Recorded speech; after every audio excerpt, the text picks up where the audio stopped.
Ciao guys, in today's video I will share a quick tutorial about filming internal RAW videos with your Lumix S5IIx.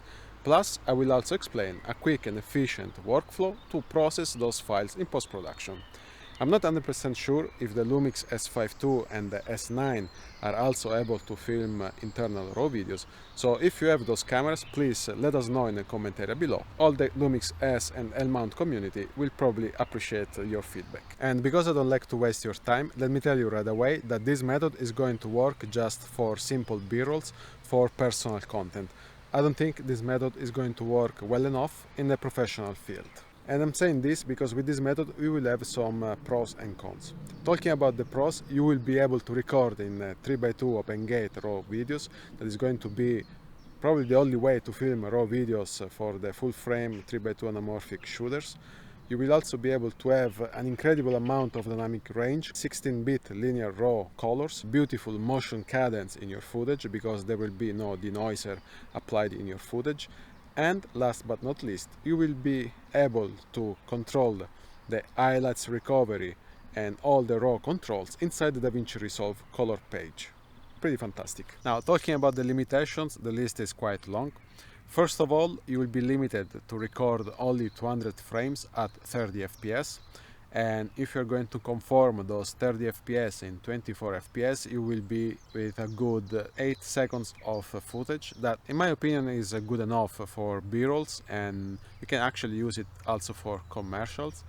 But the problem is that the buffer is not offloading the footage from the camera to the SD card or from the SSD while you're recording. You will have to first fill the buffer, and when the buffer is full, then the camera is going to offload that buffer.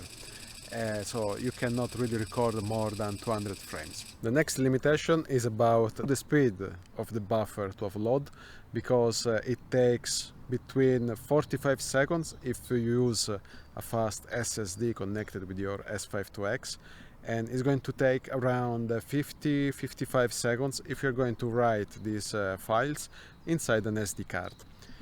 For my experience, those 10 seconds of differences are not worth having an SSD attached to your camera. It's a point of failure when you transfer your files. So in my opinion, I think the safest way to film internal RAW videos is just to stick with a good and fast SD card inside your camera. The last negative is kind of big, and if you can live with this limitation, you'll be good to go. I'm talking about the impossibility of the camera to record audio internally while you are filming RAW videos.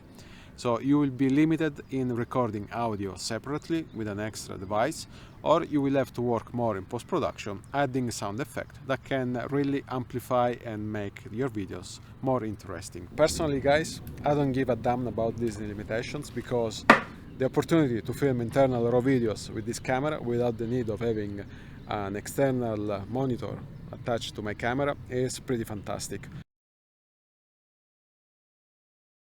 To film your RAW videos, you simply have to go in the photography manual mode with the right wheel, then you go in the burst photo mode on the left wheel, and inside the menu you select the option as SH as a burst photo mode. Then you simply set the RAW only photos, lock the ISO and the white balance to a fixed value. Just keep pressing the shutter until you fill the buffer, and don't extend the shooting over 200 frames, otherwise you will start skipping frames. To edit the RAW videos, you simply have to download Adobe DNG Converter, load the desired folder and batch convert all the RAW files in Cinema DNG. You then import the converted files inside the DaVinci Resolve as a video and not as picture. And then you can color grade your footage without having the risk of having bendings or to have some color shift, because working with Cinema DNG files is pretty fantastic. Anyway, I'm very curious to know your opinion about this internal RAW recording option. I think it's pretty amazing. I hope that this is not going to have some problems with patents. You never know. Anyway, this is it for today, guys. Thank you so much for watching, and I'll see you in the next video. Ciao!